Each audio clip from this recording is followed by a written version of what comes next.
Another day has passed us and another controversy again in the world of sports. This time I give you, as we like to call it, the gift that keeps on giving, the WNBA. And this time, Clay Travis fires the $10 million challenge shot again. Heard around the world. That's where we begin a Woosah Wednesday edition of On Cue. Rich Quinones here. Get in early, get in often. Oh my goodness, where do we even begin today? I mean, there's so much to uncork and uncover when you talk about this league, when you talk about what's going on from an economic standpoint, social climate, social standpoint. I mean, the hits just keep on coming with this league, and it's getting bizarre by the minute. It is absolutely just bizarre by the minute. I mean, now you get Clay Travis from OutKick, who basically comes out and calls out the WNBA because of everything that transpired on Sunday with the inclusion t-shirt from the Lynx head coach Cheryl Reeve, which I'll get into in a second. So OutKick founder Clay Travis basically publicly posted an offer to the WNBA. Let's have the Vegas Aces, the league's championship winning team, play a high school state winning boys basketball team. Let's get it going. Let's go. Let's decide it on the floor. $10 million at stake. You beat the boys team, you pocket $10 million. Now, just to put it in perspective, you're talking about estimated revenue, annual revenue from these teams, $33 million, which is a substantial sum of money. Okay? So the Aces are worth right around $300 million. So $10 million prize represents right around 3.3% of the franchise valuation. Now, some people are coming out and they're saying, hold on a second. Is this genius? Is this an insult to the league? 24 hours later, radio friggin' silence. Radio silence, not only from Humperdinck, not only from the commissioner, from the league, from all these coaches that have been waxing poetic about this, that. They're all ready to kind of jump in, right? Here we go. You got the coaches who are more than ready to jump in, defend left-wing politics whenever necessary from the Aces themselves, and friggin' radio silence. Radio silence from a league, from the WNBA, that continues to just write its own content, write its own script, can't get out of their own way. It doesn't matter what the hell they decide to do. They are screwed. They are screwed. And now, think about this. Now, all of a sudden, you have on the table the topic of conversation when we get into the trans athletes and this player who plays overseas and whether or not a team should sign her. And I know everyone has their own opinion on this. And again, that's why some of you guys reach out to me and you're like, hey, Q, can we touch a little bit on it? And we did baseball yesterday. We mixed in the trade deadline. We mixed in some NFL. I figure, okay, why not? Let's get into it a little bit on a Wednesday. Let's have a little fun. Let's debate. Let's see where we stand. And again, no right, wrong, indifferent. Doesn't matter. Doesn't matter. Opinions are going to be opinions. And I've got my opinions, and you guys got your opinions. But this was actually asked the other day. There was a comment on the channel. There was a comment on the show, and it was a pretty intelligent comment.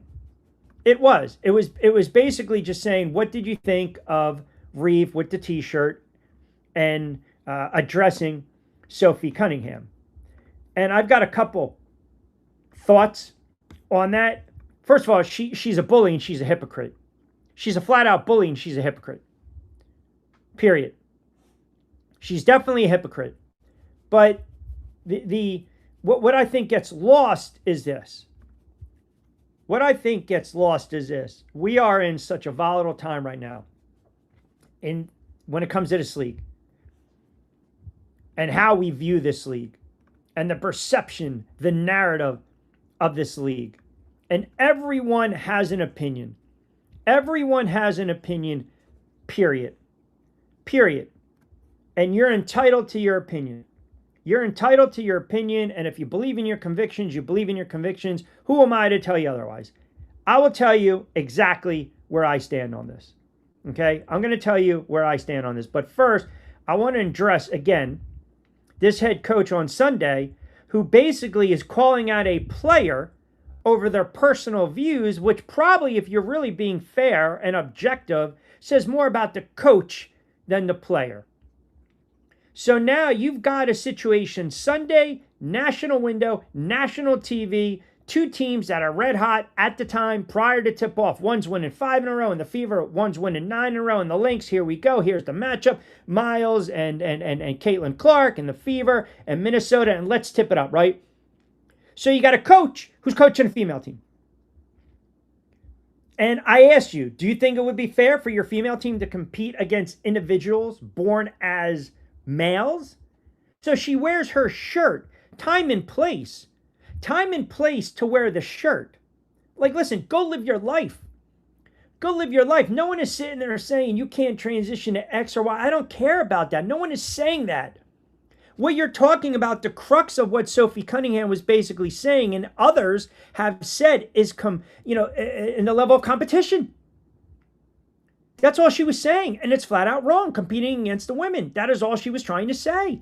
But then the mob comes out, and the coach got a lecture, chastise the player on the sideline prior to the game, knowing it's a huge game, national TV, big spotlight, Sunday afternoon. You're trying to get in her head. You're trying to intimidate her before the opening tip-off. You got to be kidding me with this stuff. Seriously, you got to be kidding me with this crap. Because we know the networks eat it up. The networks eat it up 100%. 100%. 100%. They eat it up. They want the views, period, man. They want the views. They want the content. They want the controversy. They cannot leave it alone. They can't.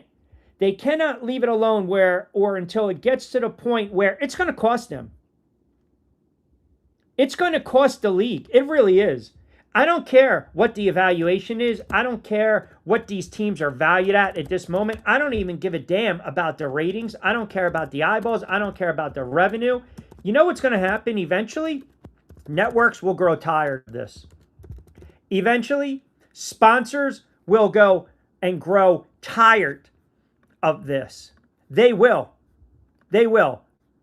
Because once in a while, you just want the game to be played. You don't even want to deal with the outside noise. So again, you've got a coach who knows, this frigging coach knows it's a national window. It's a national spotlight. We've already got a league that's extremely divisive. It's extremely inclusive. We got the velvet rope. You're going to pass? I'm not going to let you pass. Are you kidding me? So you wear this shirt and you realize how divisive, and the league doesn't do anything, by the way. You don't care about the league. You don't care about the team. You don't care about your team. You don't care about the players. You don't care about the sponsors. You don't care about the fans. Bottom line, it's all about you. But yet, you have a head coach in Sandy Brondello who makes a off the tongue, kind of remark, right? Seriously, on a slip of the tongue, and she's suspended and painted a monster in the form of a racist. So you decide as a head coach on a Sunday afternoon, national window spotlight, let me take a position that everyone knows we're going to be talking about a couple days later. Everyone knows that CNN, MSNBC, Fox, OutKick, Fox, X, everyone's going to be talking about it. You take a position that you know is going to be polarized, and you know that it's going to be politicized, and you do it. Why? Because it's all about you. And then you try to bully the player. You did. I don't want to hear this. Chastise the player. Have that conversation another time. Have that conversation another time. It's all about an agenda. And you know what's going to friggin' happen? Eventually the money's going to dry out. And the sponsors are going to say, enough is enough. All we talk about is brand and marketing. Brand and marketing. That's all anyone ever wants to talk about. Brand and marketing. Because that's how we are. Everything is branded, marketing, content-driven, content-driven, content-driven. You got to have your voice out there. You got to have your face out there. You got to either try to cancel someone. You got to be woke. You got to be left. You got to be right. You got to be down the middle. It's turning people off. It is turning people off. And again, live your life. No one is saying don't live your life. Live your life. I'm not even getting into that conversation today. It's not even what we're out, but you got to be fair. And you talk about competitiveness. There wouldn't be competitiveness. The balance of power would shift because it's not competitive.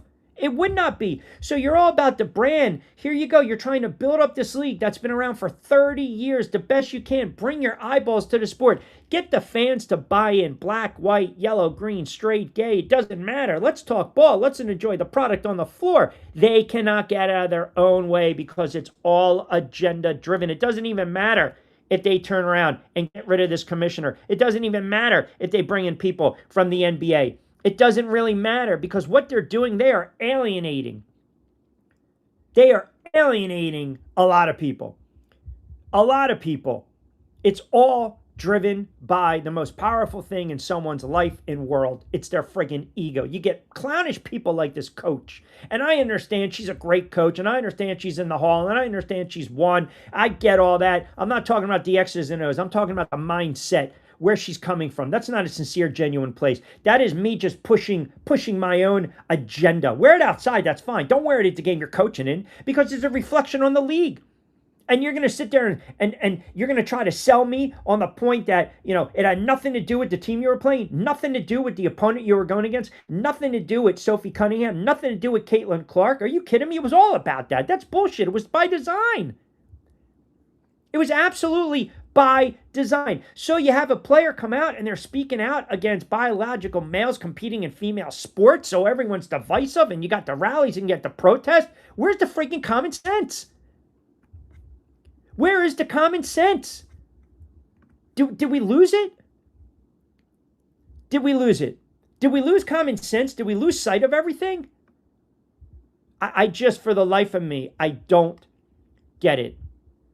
I don't get it, period. It makes no sense. There's no friggin' common sense. No one's saying don't live your life. Do whatever you want to do that is making you happy. But you have to think about it from a competitive nature standpoint. And now everyone's talking about this one player who's lighting it up. I mean, do you not think that would draw a competitive advantage? Seriously? There's no common sense anymore. This French trans basketball star, Julie Tetart, she said she wouldn't turn down a WNBA offer. And yet we know there's no stance from the league itself. But the hypocrisy from this head coach, the hypocrisy from this league, it's almost appalling. I mean, they take us for friggin' fools. They take us for fools. You got a head coach. That's not friggin' leadership. You're a hypocrite. So you want to argue, right? You want to sit there and say, okay, here you go.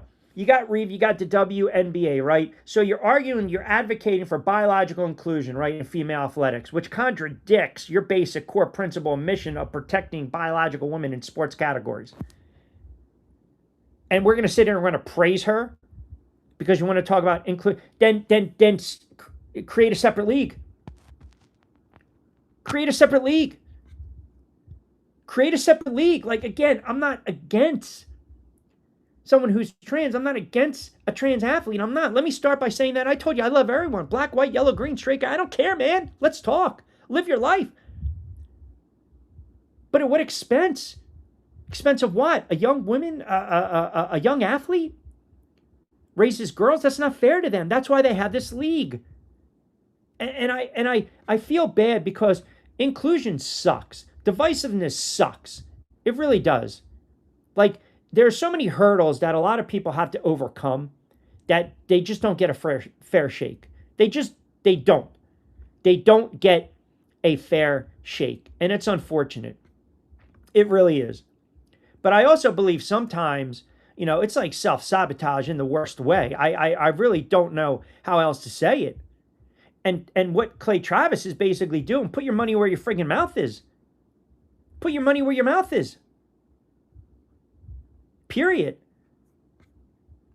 I don't need a coach sitting there chastising a player because that's really what she was. She was trying to make her point. And the irony is you have a head coach who wore a Trans Kid Belong shirt to troll a player who also got upset whenever men take coaching jobs from women. Does anyone else see the friggin' irony there? Does anyone see the irony? Is it lost in the sauce? I mean, come on. This is utterly ridiculous. You are throwing out the baby with the bathwater. That's all you're doing. That is all they are doing. And I'm telling you, they keep pissing in the wind like this. This league continues to go down this road. Not only will they lose advertisers, broadcasting rights, and fans, I'm telling you right now, the league won't survive over the next 3 to 5 years. It won't. It won't. And they're crickets. Crickets. So Clay Travis comes out and says what he says, and he's offering $10 million. Put your money where your mouth is. He's going to back it up. The league isn't, because they don't have a stance either way. That's the other problem with this league. There's no rhythm or rhyme, which shows once again the lack of leadership. They decided, we're just going to open up Pandora's box. We're opening up Pandora's box, but we don't know how to police anything. We don't know how to police anything, especially you love the silence from the WNBA only offer. 33% of the team's revenue. Yes. Yep. 100%. Paul chimes in, WNBA teams all have a male team. They scrimmage on off days. 0 trans basketball players are better than women playing. I mean, the competitive, you talk about the competitive, nature, right? I mean, it's just, there's no balance. There's no balance. And again, live your life. Do whatever you want to do, man. Do whatever you want to do. But it's not going to do well in this league. You've tried so hard to get viewership up to bring in revenue and advertising dollars and try to brand it a certain way. It's a shit show. I can do a better job, commissioner, with this league. You know how fast I would clean this crap up? It is a shit show. There's no rhythm. There's zero rhyme, no continuity. All they're doing is basically letting anyone in the club, man, forget about the velvet rope, forget about paying at the door, forget about it. Just walk in, walk in, walk in.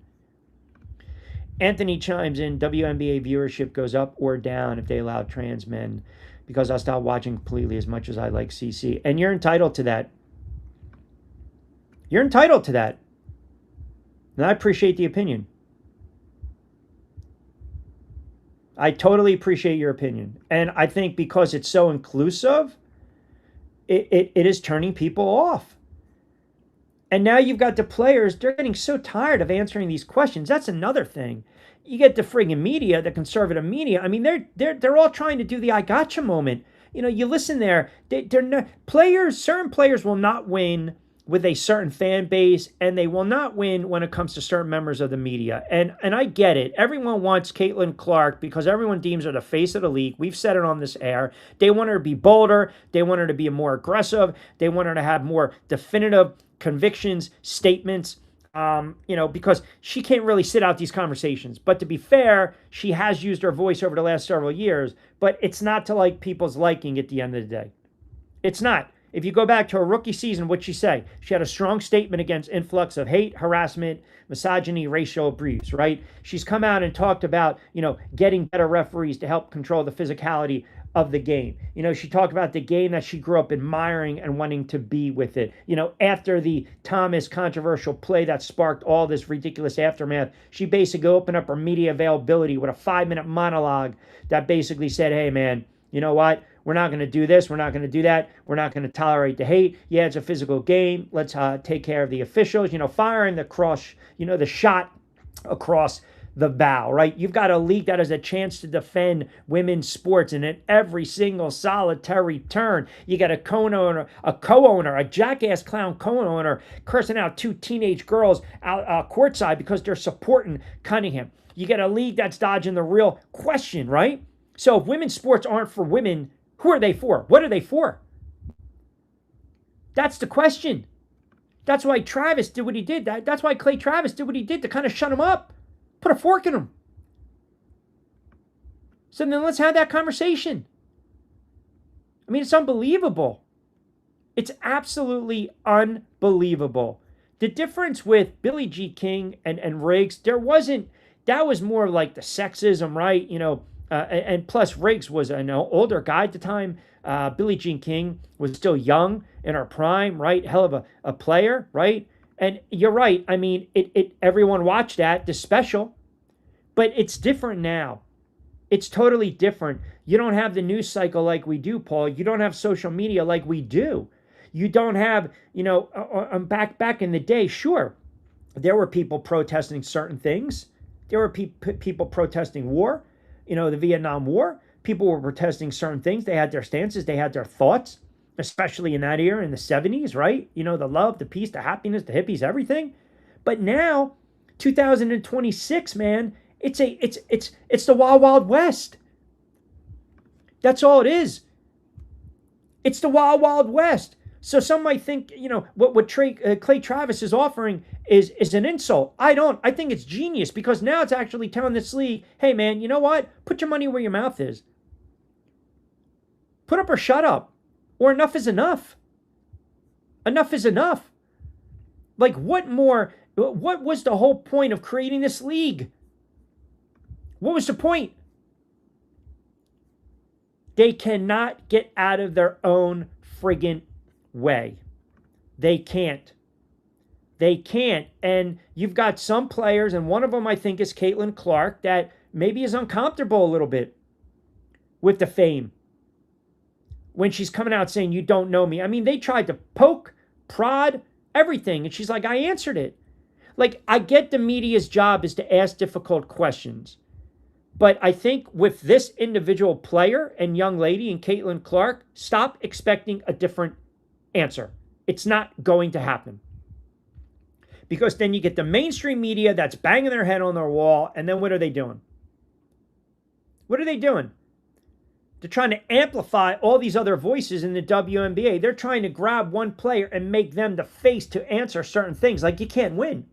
Pardon me. Rogers talks about Fauci. Cunningham spoke out about transgender athletes. Clark chooses not to weigh in. You got several different approaches, and you got one friggin' common result. What is it? It's all about friggin' harsh criticism. Harsh criticism. That's never going to go away. So again, you're damned if you do it, and you're damned if you don't. And I'm telling you, this coach, you can't wear that shirt on the sideline. You can't. And I'm so surprised the league doesn't even really comment. Cunningham's jerseys are now outselling Caitlin Clark's. What does that tell you about this Wilkinson BS? It tells you everything you need to know. Everything you need to know. It tells you everything you need to know. Because if you were to poll everyone in this country, I would probably say 75, 80, 85%. No, keep as is. Forget about this inclusion crap. We're not going to allow it. Again, no one's saying don't live your life. That's it. I'm not questioning that. I'm not coming on here today and giving you this, outlandish friggin' take. It's not what I'm doing. But a player's allowed to come out and protect women's sports. That doesn't mean that they're against. That doesn't mean it's divisive. That doesn't mean they're trying to be no, it doesn't. It really doesn't. And this is the one time where I'll disagree with some of you guys when we say all press is good press. I see a couple comments. I don't think so. Because they don't want to turn around, and they don't even want to look at, their protocol, their guidelines, their rule book, if you will. They have no idea what the hell they're doing because it's not written in stone. Now, again, if a team signs this French player, are people going to watch? Are they going to think it's going to be a train wreck? She's dominating her league, or are they going to get turned off?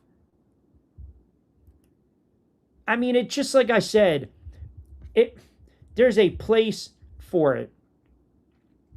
There's a place for it. Like I said, don't call out a player for a personal view. And I'm not calling out a head coach for her personal view. I'm talking about time and place. Time and place. That's all I'm saying. But the league, they'll never step in. Go compete. Like again, I'm not against trans athletes. Go compete. But at what expense? How is it fair to some of these younger players, these younger women, these ladies born as girls? That's all I'm saying. Race is girls. And I'm sorry that might turn some people off. It's just what I feel. We can debate it. We can have different opinion. But then you have a head coach that sits there with the shirt, and then she's the biggest hypocrite of all. Does anyone else have a problem with that? Like, I want you to listen to this. Tell me, again, if she's coming out and she's talking about, where everyone belongs and inclusion, and then in the same breath Or in another cut, talking about being pissed off because men are taking all the coaching gigs. I mean, I want you to listen to this and tell me what you think. All right, so that was on a Good Game Pod on iHeart, but the hypocrisy is utterly ridiculous. So in one breath, you're wearing a trans kids belong shirt to troll a player. In the same breath and vein, you're getting pissed and upset when men are taking coaching jobs from women. And by the way, don't use the Rooney Rule, because everyone knows the Rooney Rule is a farce. That's why the Rooney Rule for years, it's superficial on so many levels. It really is. It is. And I've talked to minority head coaching candidates about this, because it serves as the quote token interview. It's not genuine. You're going in to take the interview knowing you don't have a friggin' job. Honestly. But you take it because there's only 32 spots available, so you're going to interview. So stop. It's one of the reasons that the Rooney Rule is criticized. It's a farce, okay? JS chimes in, if the WNBA rewrites their bylaws, they can fire, suspend, fine players, staff, GM, owners, et cetera, who spews their agenda publicly. And it can also be in contracts. It can also be in the player contracts. No one's saying do not have an opinion. No one is saying don't voice your opinion. That's not what we are saying. That's not what we're saying. But again, you're making it to the point where it's beyond inclusive. And I got a problem with it. I'm not against trans athletes. Let me just make that clear. But the competing against the women, I take issue with that. And maybe I'm the only one, but that's my opinion. I don't believe I am. I just don't. And I think this coach decided, national stage, Sunday afternoon, all eyes are going to be on you to wear the shirt. And to try to call out a player that's just defending women's sports. But this is the league. And this is why Clay Travis did what he did. It's exactly why he did what he did. He's basically calling him out. Let's put your money where your mouth is. Then you'll see. I threw this on the YouTube channel. And it's like, trust me, these are not official. These are unofficial. But I threw out there, would a high school champion boys basketball team beat the Aces? And overwhelmingly right now, 83% say, yeah, it would be a rout. You're opening up such a can of worms, man. You really are. And the other head coach is a clown too. Natalie Nakasi saying, on one of her clips, she said men should be allowed in women's sports because she's been attacked for being tall.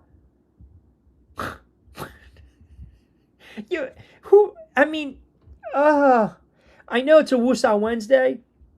I get it. And I don't like to get worked up on a Woosah Wednesday, but come on. Like, what are we doing? Common sense. Does it prevail? PD chimes in, Q, I know as a season ticket holder from many, many years ago, if I was a season ticket holder right now, I would not go to any games. Wow. Okay. Interesting. To each his own, like I said. If they're inclusive, then sign former NBA players, let males play. I'm telling you, coaches should adhere to a dress code regulator to a league standard. That, it's an interesting point you brought up, Bob, because this is what this league wants.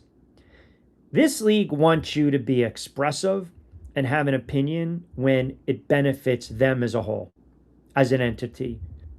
But if you go against that grain, if you go against the salt, like a Cunningham did, then all of a sudden there's going to be backlash. I mean, did you watch that crap the other night? How many times did Angel Reese flare her elbows and foul, constantly foul, and then finger wag and point? No tease, no fouls.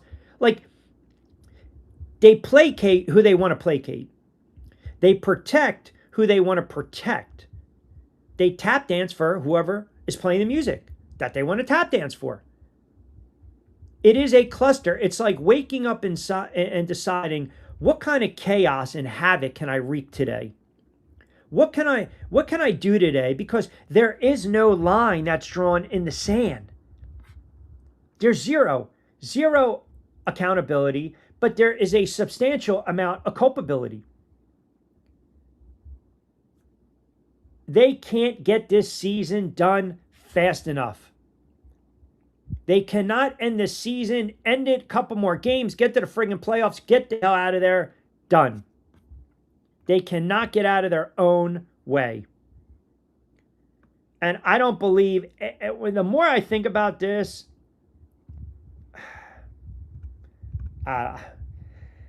Steph White advocates for trans WNBA players, so why didn't Travis offer the $10 million to the Fever? That's a good point. Interesting. I think he was just basically saying, maybe he was looking at it as, let's get the best of the best. Hypocrisy, not irony. Yep, true. Hypocrisy. Hypocrisy. Correct. It's not even, it's getting to the point right now where you are going to have eventually advertisers pull out. Period. It's all about debate. People take debate and run. Clay is irrelevant until the statement. Listen, he's got a following. He's got an opinion. He's cultivated the contacts. He's created OutKick. He's all over the place. I know why he said what he said. I get it. He's been very against the league and how they run the league, and he's been very pro with some of these other players like a Cunningham, like a Caitlin Clark. But again, it just goes back to what? You keep beating your head up. You keep beating your head against the wall. That's really it is. That's all they're doing. I mean, if you think about it, he knows, right? Because we know what side of the fence he sits on. He hangs his hat, right? So I think it's somewhat genius because now it's shedding a light more on him, and it's also deflecting that light back on the league. Okay, well, this is what you want. Let's do it. I'll give you an opportunity, and I'll give you a payday. That's 3% of what your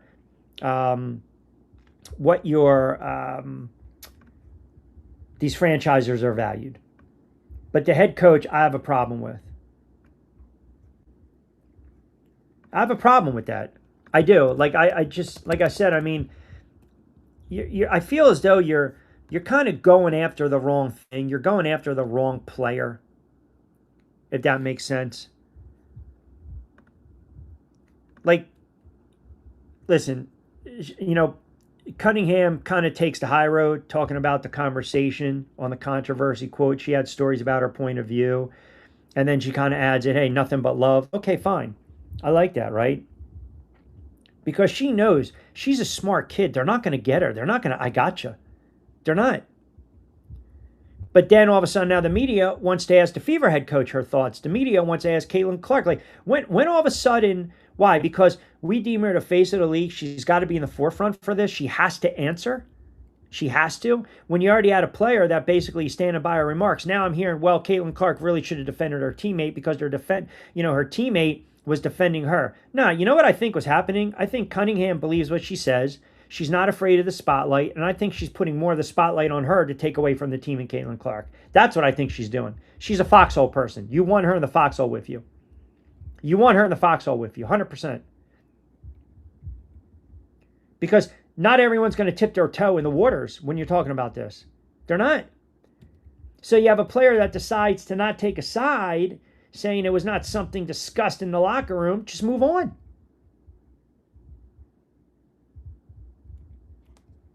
I don't know. And I don't want to hear, as Mike chimes in on X, they both wanted to do a face-to-face. Well, maybe that was a mistake because you knew that the camera was going to be on you. I don't know. I don't think it's genius, and I don't think it was a marketing ploy. And the fact that the coach wore the shirt, and then hypocrisy. This league is just circling down the drain. They really are. They are circling down the drain. You cannot expect every single solitary player, okay, that wears a jersey to think like every other player. It's just not going to happen. They're humans. They have their own views. They have their own stances. It doesn't make them bad people. It doesn't make it right or wrong. You're allowed to have a player voice their opinion. But every time a player does that, they are getting attacked. They are getting attacked. But I do believe you have to have some decorum, and I do believe there's a right way and a wrong way. And I also believe that the media does have the right to press a little bit. But there are certain players that you just realize you can poke them all you want. You're not going to give the answer. I remember when controversy was a certain quarterback for the Bears wearing Roselle in his headband. Yeah, Jimmy Mack. Yeah, correct. Caitlin stands her ground. I can't feel her irritation. I can't feel her. I admire her for cutting off reporters. No, her irritation is actually building. It is. You can tell it's getting to the point where enough is enough. She's drained. She's drained. She's drained. So, to be fair, for those that sit there and say she needs to speak, then recognize she's the face of the league. Why does she need to speak and no other player? For those that always sit there and say she's not the face of the league, she's not even the best player on the team. Oh, by the way, she won Player of the Week again. She's not even an MVP. Oh, by the way, her odds went up a little bit too.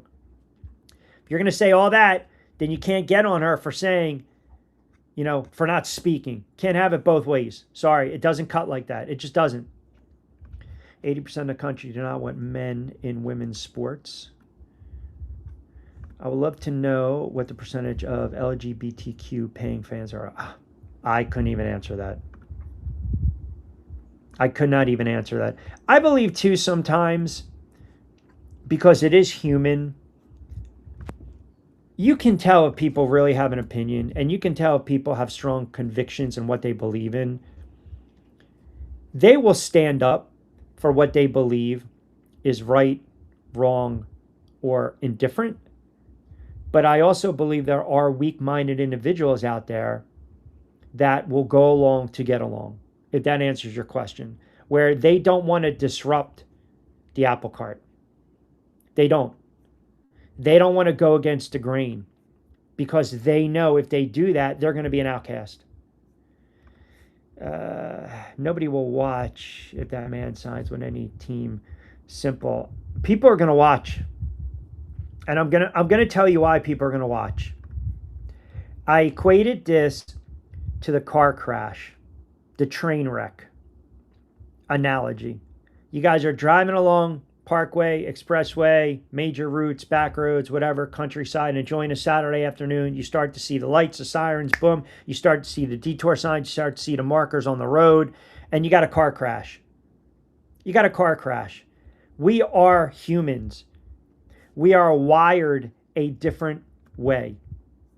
Like show of hands. Show of hands. How many times have you seen a fender bender, let alone a wreck? And what have you done? You've slowed down to watch it. We are wired that way. We are wired like there's no disputing that, folks. There's no debating that. If they sign this girl, if they sign this player, I got news for you. People are going to. In fact, they might get, as crazy as it sounds, you might get more eyeballs. As crazy as that sounds, you might get more eyeballs because they want to see. They want to see what the fuss is all about. And I'm not trying to make light of it, but people have a morbid sense of curiosity. So they're seeing this player that's playing in France or wherever at 21 and 10. Get her on the floor. Reese was trying to get into Sophie's head before the game. Caitlin would have told her later, not on my professional time. Yeah, I mean, but here's the other thing.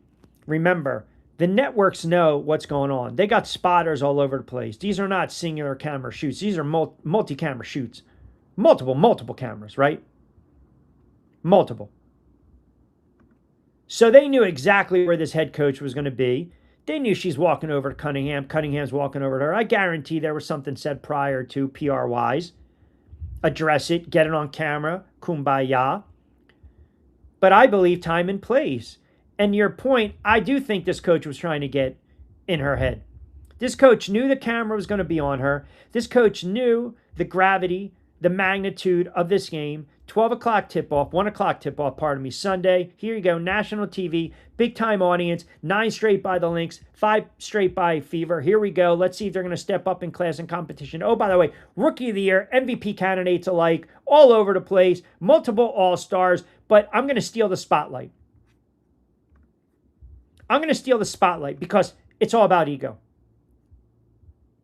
It's all about ego. So I'm going to pull this young lady aside and I'm going to spew, I'm going to wax how I think it is. Someone needs to pull this coach aside. Oh, by the way, you coach a female team. So do you think it would be fair for your female team to compete against an individual born as a male? Like, what are you trying to prove? Then go and sign this player. Go ahead. Put your money where your mouth is. Double down. And it's not about anti this, anti that. It's talking about competition. That's what we're talking about. In a league that builds itself as competitive, which at times it's not.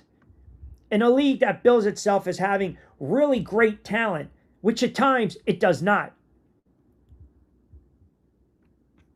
So the coach decides to wear their shirt on the sidelines. And now basically, okay, you're kind of pushing, you're stating these narratives regarding individuals in locker rooms, trans individuals in locker rooms. That becomes problematic because not everyone thinks on the same level. You guys don't think like I do. I don't think like you guys do. Maybe some of us think mildly alike, but at the end of the day, no, everyone thinks differently. You might come together for a certain cause and some ideology and maybe sit there and say, yeah, we're kind of on the same page, but we don't always, we go about our business. We go about our business. Once we wake up, we do what we do. We think a certain way. And some will never waver that opinion, and you are entitled to that. Some will stand on the mountaintop and they'll yell. And you're entitled to that. But again, they are just, my God, what are we doing? It's contradiction, hypocrisy, whatever the hell you want to call it. That's why I played that clip. My God. It just makes no sense. It makes no sense. It doesn't. And we're supposed to watch these games to enjoy the games, period. Period. To talk about what's going on the floor. I've never in my life, in 20-something, 25 years of doing sports talk radio, covering leagues, covering teams, broadcasting on TV, on radio, all over the place. I've never seen a league that cannot get out of its own way fast enough.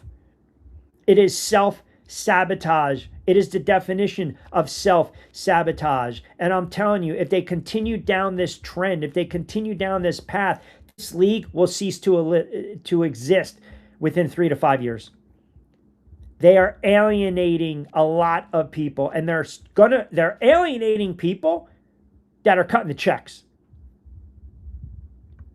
When the sponsors start to roll away and say we're done, when the broadcast deals are null and void, here we go.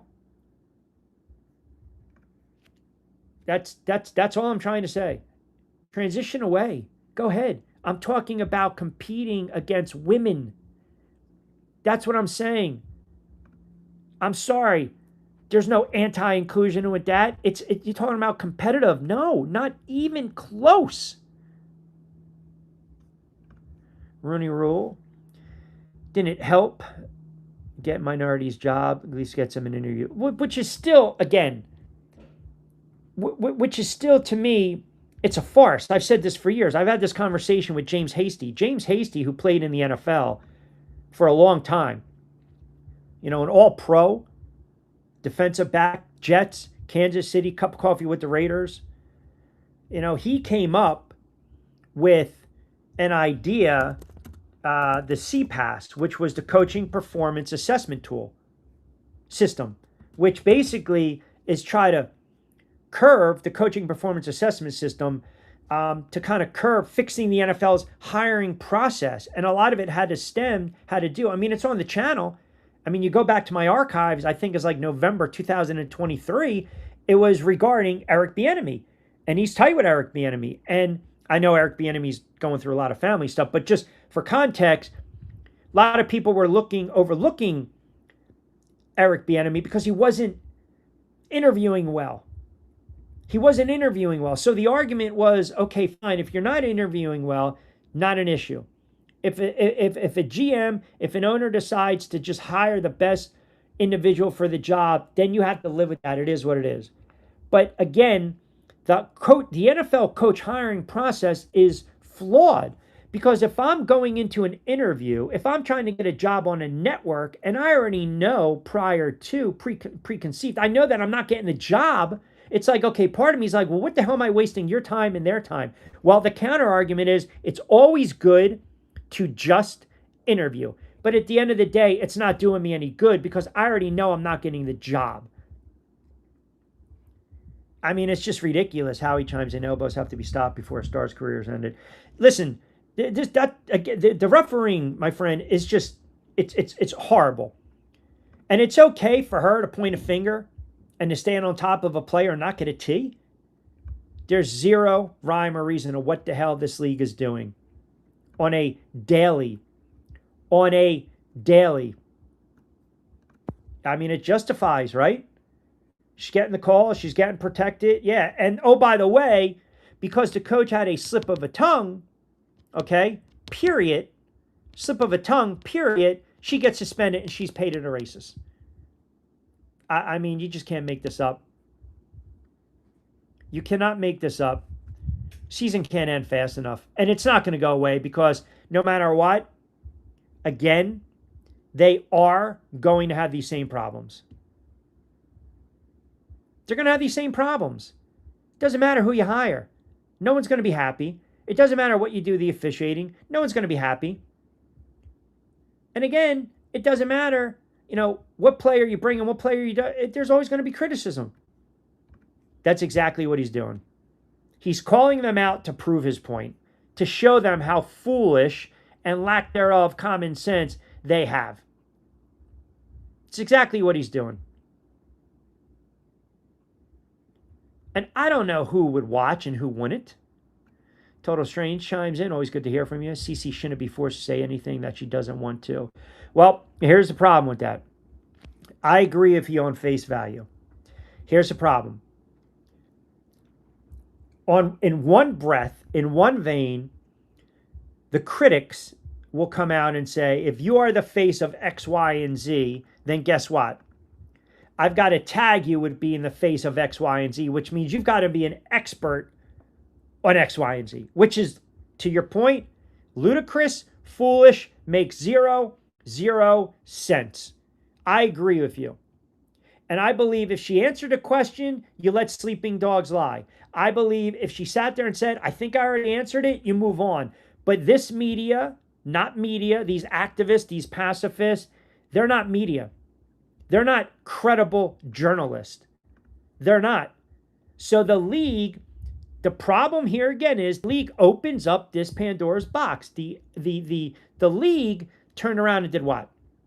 They allow these questions to be asked because they're trying to serve two masters, and you can't do that. And if you revoke media passes, then everyone's going to start to scream what? Freedom of press,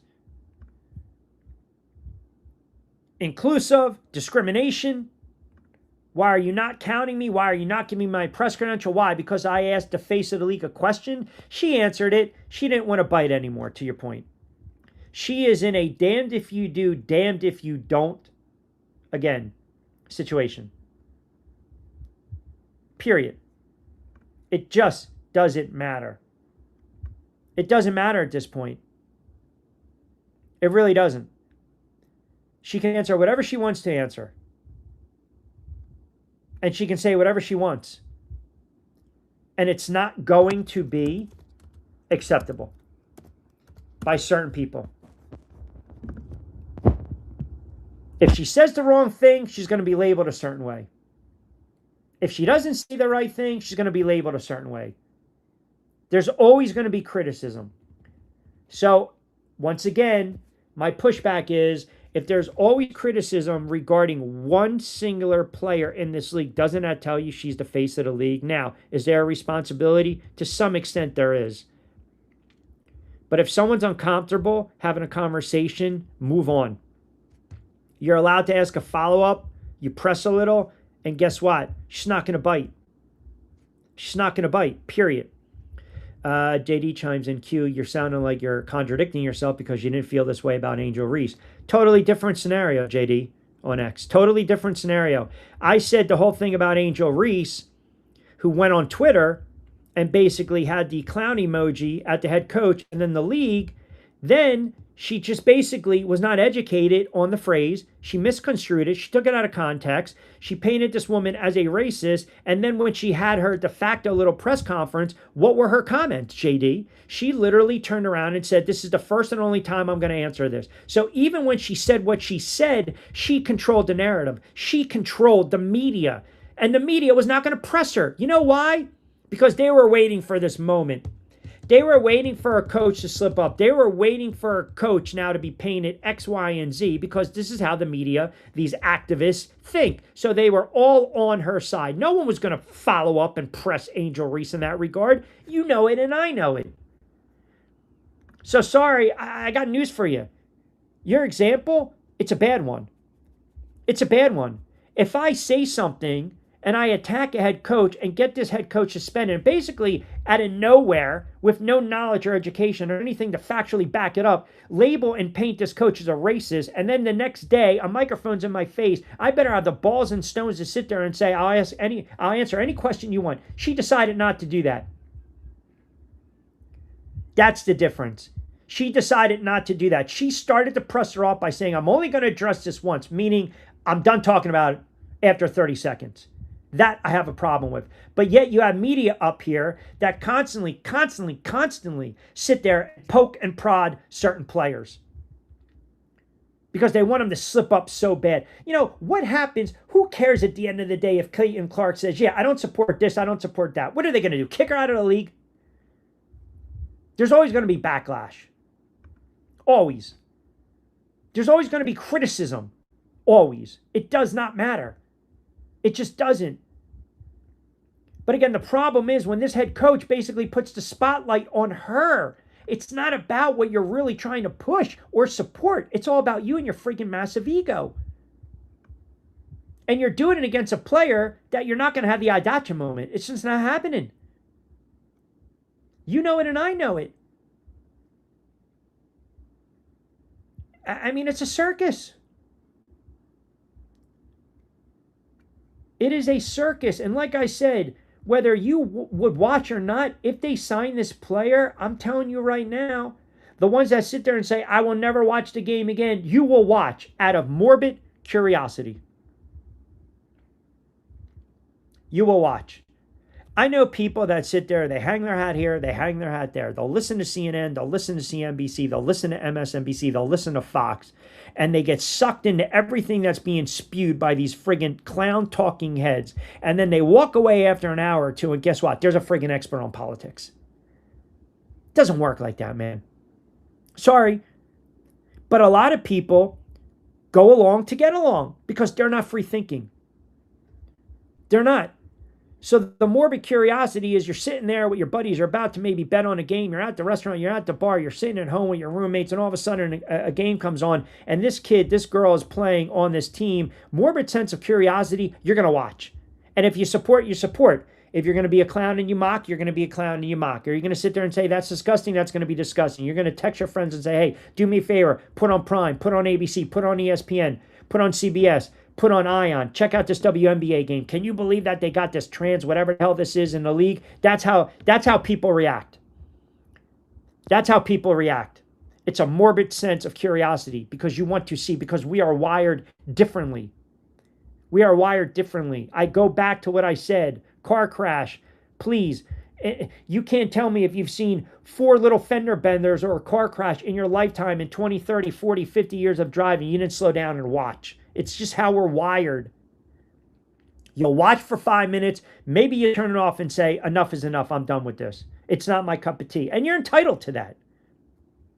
You are entitled to that. That is your right. That is your right. But hypocrisy, can't take it.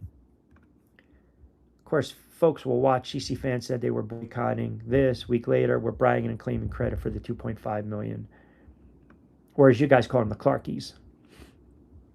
Right? The Clarkies, I think you guys said.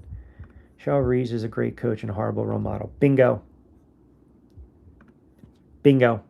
Great coach. Hall of Fame coach. Winning head coach. Coach of the year. Absolutely. Hall of Famer. X's and O's. But she is not a leader. She's not a leader. That's not a role model.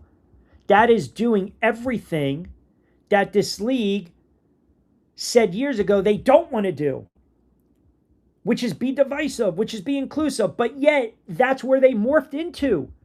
That is the problem I have. You're wearing that shirt on the sidelines knowing all friggin' eyes are going to be on you, not the game. Why? Because we're talking about it 3 days later. And because of the 10 million challenge, which I think was friggin' genius, and it's finally going to shut some friggin' people up, the league has to answer to that. But they won't. The league doesn't answer to what they need to answer to. They'll answer to petty BS crap. Because, again, if it affects the bottom line and they know they might be losing some revenue, they're going to jump on it. I mean, this is the same league that had 2 players betting on a game, which, let's just be honest, let's just call it for what it is right now. Call it for what it is right now. That players, you can surmise, probably gamble in this league. And they don't even suspend them. It was a social media glitch. It was an honest mistake. They tried to be cute. Any other league, this commissioner would have been gone. Any other league, these players would have been suspended. You know it, and I know it. You know it, and I know it. It's a disgrace. It's a disgrace. You can be the best coach in the W, but not a leader. I'm not talking about her X's and O's. I came on 45 minutes ago and literally said she's a great coach, period. But I'm sorry, you don't wear that shirt and then basically pull the player over. It's just ridiculous. It's just, come on. So again, you're preaching what? Diversity? Being inclusive?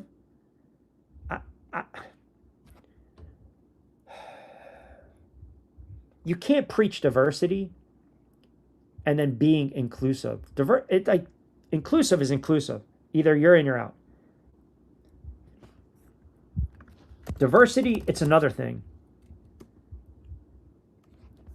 I know what you're saying, like all people, groups, and things without leaving anyone out. But not with this league. It's not. That's why I get so annoyed. The word inclusive in this league, when you talk about including everyone, you're really not. Or you might be including everyone, but you're not accepting everyone. Because they don't walk like you walk. They don't talk like you talk. They don't dress the way you dress. They don't look the way you dress or look. Caitlin Clark is an outsider. Cunningham's an outsider. You know it, and I know it. Divisiveness, that's the term. Divisiveness. That's what this league does. And that's nastiness, man. That is absolutely nastiness. That's toxic. So basically, you've got a league that says, hey, kumbaya, everyone's invited, but they're not, which causes what? Bad feelings, hostility, toxic environment, and the split. That's the split. Again, I'm not talking X's and O's when it comes to this coach, because we already know her track record. What I'm saying is you took the opportunity, the same friggin' head coach wears a trans kids belong shirt, which I have no problem with, but you do it on the sidelines in a nationally televised game to try to get under the skin of a player, but then you turn around, you get pissed off when men are taking coaching jobs from women. You are a walking contradiction. A walking contradiction. So again, when you have the athletes that speak up, they are shunned. They are shunned. I mean, Rogers going on McAfee, ESPN, by the way, and just literally ripping Fauci. And I don't care what your stance on Fauci. I don't care about that. You know, Cunningham talking about what she does. Caitlin Clark then deciding I'm going to play Switzerland. I'm not going to weigh in. I don't have an opinion on it, and we just can't leave it be. Since when does everyone always have to have an opinion on something? There are certain things I don't have an opinion on. I'm just like, eh. And there are some things where 2 + 2 in my world is 4. If it's 5 in your world, have at it. Go argue all day long. But I'm not going to do it with you. I'm not going to do it with you. I'm not going to argue with you. If you believe what you believe, that's fine. I might not see it that way. That's exactly what she did. No one's saying, we can all agree, great coach, narcissist, ego, her, me. Then the other coach sitting there saying, you know what, discriminating against because she's tall? Well, I mean, Jesus, God, you cannot make this. When are they going? When's a 30 for 30? When's a 30 for 30? It's so bad. It's so bad. And by the way, it's not going to get fixed with another commissioner. That's the other reality that I was thinking of. This is your gunshot wound, and the league basically is trying to what? Put a Band-Aid on it. And it can't be done. It can't be done. And because Clay said what he said, called him out, here we go. Yes, which was another odd non-selection. This is where we are going right now. This is what I honestly and firmly believe. The more we talk about this, analyze it, debate it, and the eyeballs, and you're really in the league watching what's unfolding and really paying attention with a trained eye. The more I watch Caitlin Clark, it's not even about her basketball talent and skill. After the season, if you gave her truth serum, she might just sit there and say, I love this game so much, but I am just so drained from this bullshit and nonsense. I maintain this. I've always maintained it. She is better off not playing in this league. And I don't want to hear well, that's not fair. No one's kicking her out of the league. No one is claiming that she doesn't belong in the league. But the reality is the league doesn't want her in this league. They don't. They just don't.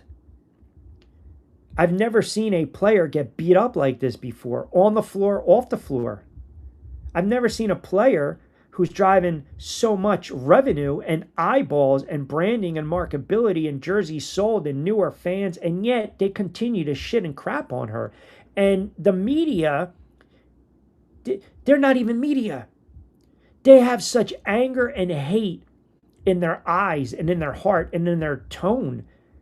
It's like, what is your point? What's your end goal? What is your life's goal right here? For an I gotcha moment? I mean, if Caitlin Clark came out tomorrow and said she was against X, Y, and Z, what are the ramifications? Because she probably already gets hate mail. She probably already gets threatened. She has stalkers. She's got players in the league that don't like her. Hell, her head coach is trying to sabotage her stats and her production. The referees don't call anything in her favor. At this point, what the hell difference does it make? No one is forcing a view on anyone. No one is saying you have to believe this. I told you what I believe. I told you my opinion, and that's it. I let it go. I let it go. But this league, it's not a clean league, right? It's beyond dirty. It's not a league that really polices itself. It's not a league that really is looking out for the player's best interest. They're just not. I've never in my life have seen a league give itself L's like the WNBA. Michael, I've said it over and over and over. Every time you blink and it's like, wow. It just can't get out of their own way. That's why it does not matter who you bring in as a commissioner. But I'm telling you, I got hammered for saying this. This was 3-4 weeks ago. You're getting to the point where some of these players might turn around and just say, I don't want to deal with this anymore. I don't want to deal with it anymore. And I know you guys, you might misconstrue what I'm about to say. And I'm not doing and play nice on the threat, guys. Everyone be respectful, please. I'm not trying to do the outlandish take here, but I'm looking at a player that's 24 years old that is mentally wearing down. That's what I'm seeing. Because there's a sediment of the population that has just decided to go after this kid and just put their thumb on her where she can't even breathe anymore. And you guys have pushed back when I've said this, and I'm not changing my tune.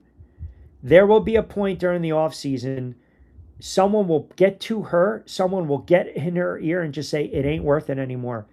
Overseas, start your new league, figure something out.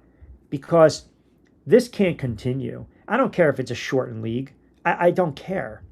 After a while, it weighs on you. It's utterly ridiculous.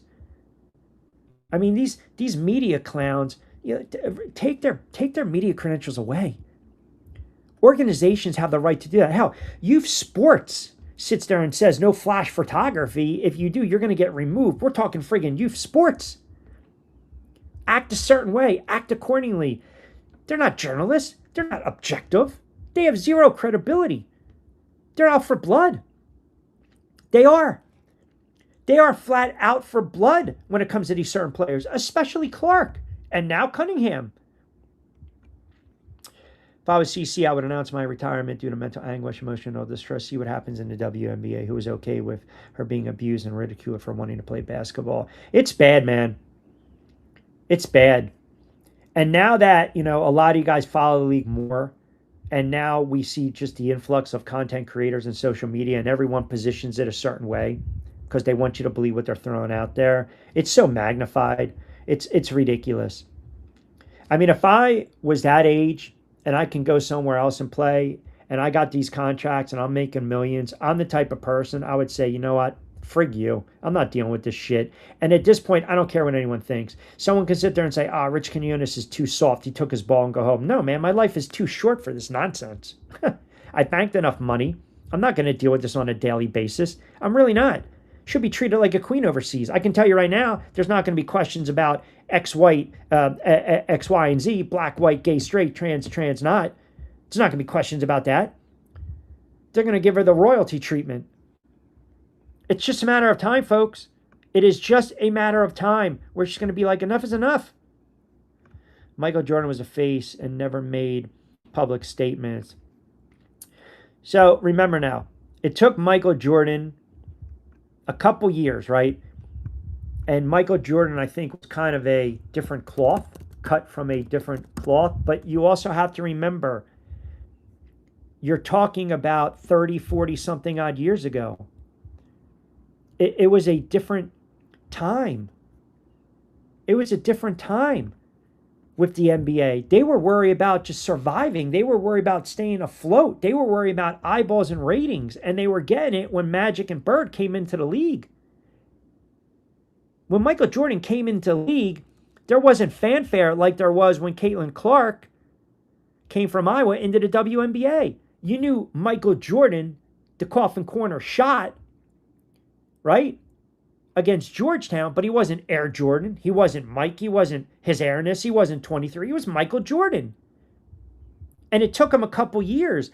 By that time, the league started to blossom and grow, and then boom, especially when we started winning titles.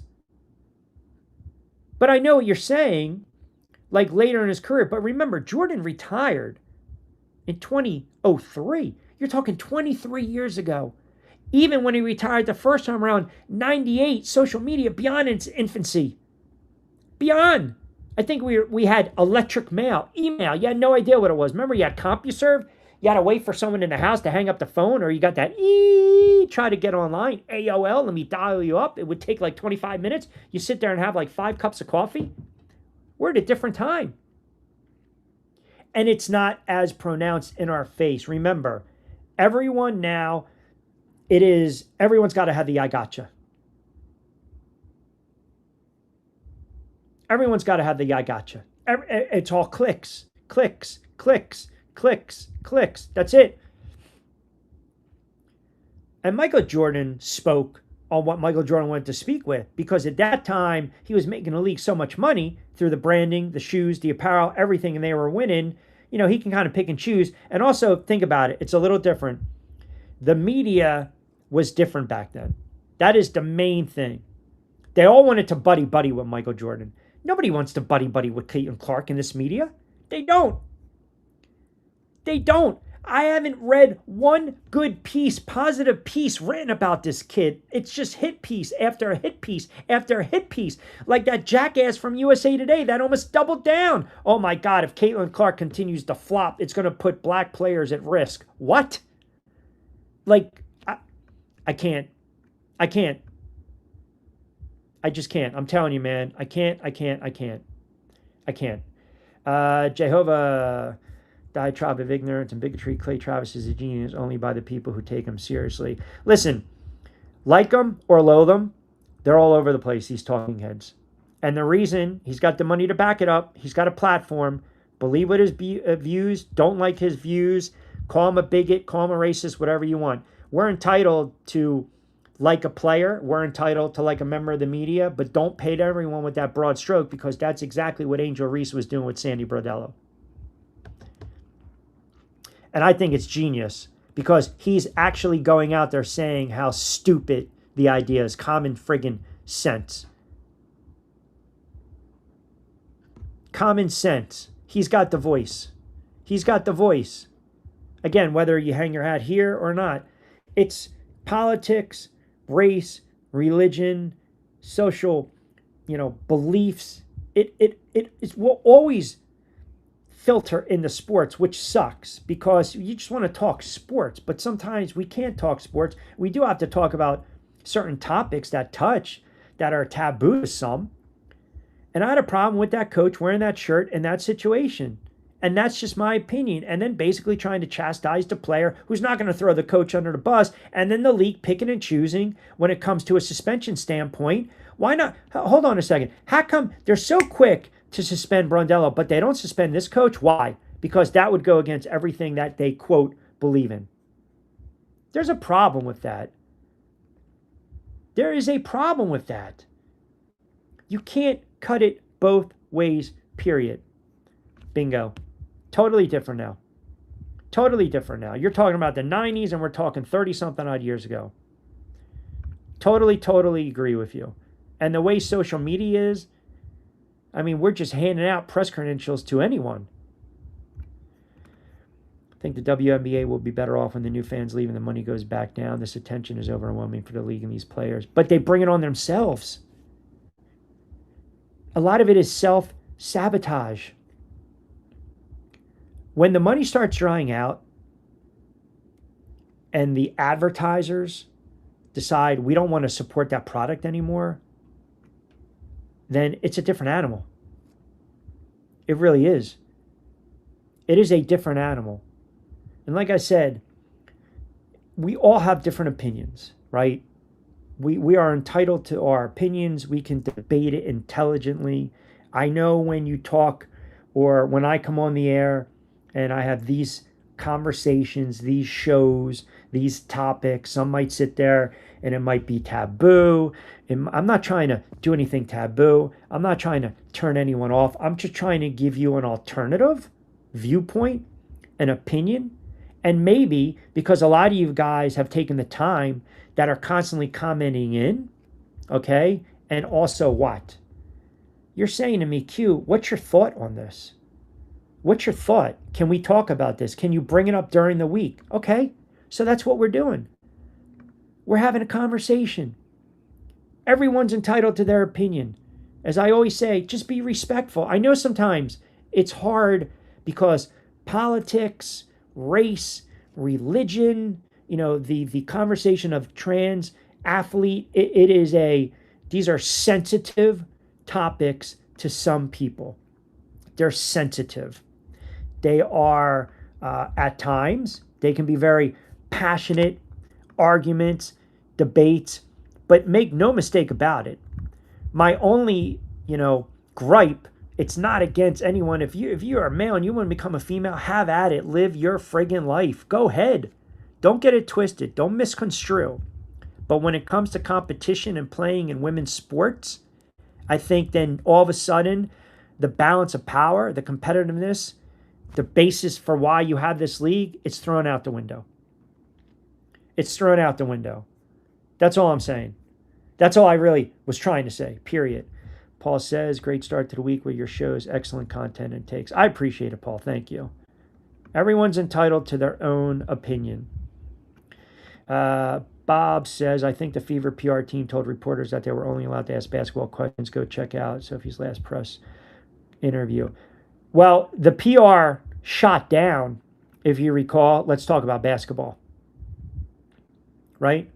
Let's talk about basketball. But it doesn't matter because they're still going to be out there, road trips. They're still going to be available, right? So people, again, are going to, have their own agenda. That's all. They're going to have their own agenda. So we should, when I say, look, people don't have to accept what I say. You don't have to accept what your family says. You don't have to accept what your spouse says. You don't have to accept what your your friends say. You can forge and formulate and come to your own conclusion. You can have your own opinion. You can stand by it. You can deviate. You're entitled to change your stance on things. I told you for years, man, I was so adamant about Pete Rose not getting in the Hall of Fame. And then I changed my stance. And I stated why so many times. But I think also, no one is ever going to be fully happy or content or satisfied with certain answers. They just won't. They just won't. They will never be satisfied with certain answers because it doesn't fit the script to them. It doesn't fit their narrative, their agenda. Okay? That is a problem. I got a call out on this comment. I would like to point out people upset about CC answer are bigots. Based on what? I mean, I'm not a really fan of that comment. Nobody but Clarkies painted Sandy as a racist. That's not even remotely true and accurate. Come on, man. You got to be fair here. I'll take the opinion. I'll take I'll take the comment. I'll post it up. But let's be fair. Let's be objective here. She said what she said. It was a slip in the tongue. She wasn't born here. She wasn't raised here. And the fact that she got suspended showed that the league protects players, period. The species term, we can debate and argue that another day, okay? But then Angel Reese does what she does, and she painted this woman as a racist. Now that's her rep now. That's how everyone looks at this woman. Trust me, you go on social media enough, you go on Reddit enough, you listen to some of these channels enough, this is where everyone comes down and says, you know what, good for her for standing up for what? Because the woman questioned a call, said she was a protected player and used the term species, which I've never heard, by the way. After I learned about it, I was like, oh, I'll take it as a badge of honor. And then you watch last night or the other night, she's throwing elbows left and right. She's doing what exactly other players have done and gotten teased for, doing this, standing over a player. Where's the sportsmanship? Are we trying to bring... Don't even get me started on the Barbie crap, but come on. Stop. That's not accurate, man. With all due respect, it's just not accurate. I think there's a selective reasoning when it comes to how some of these players are handled, how some of these players are treated by the media, by the fan base, by their teammates, by the opposition, by the coaches, by the league, on and off. And eventually, players will make a decision if they grow tired of it. Then they grow tired of it. It doesn't mean they're thin-skinned. They're just tired of the nonsense. They're tired of the antics. They don't want to deal with it anymore. No player should be above reproach, okay? They shouldn't. We should live in a world in a league where every player gets treated with the same respect. They're officiated the same way. But that's not reality. That's not the world we live in when we're talking about this league. Hell, in the NFL, we know quarterbacks are protected species. We know the Bradys, the Mahomes, the Mannings of the world. You can't touch them. You can't blow on them. You can't touch them. You can't even love tap them. We know that. We've gone through it already. In this league, if you're going to protect your star players, then you know what? Protect your star players. If you're not going to protect your star players, then call it across the board and make it fair. And they just haven't done that. You cannot throw elbows like that, finger wag, and not get a T when other players get a T. You can't. You can't rake a player across the face and then the player complains no foul and then tee up that player. You can't have it like that. Interesting take here. Sophie will have a hard time staying in the WNBA next season if Indiana doesn't sign her back. Because of her viewpoints. Wow. I mean, that's what I'm assuming you're saying. Because of what she thinks. Interesting. I think some of you guys are a little misguided. Just a little misguided. But that's okay.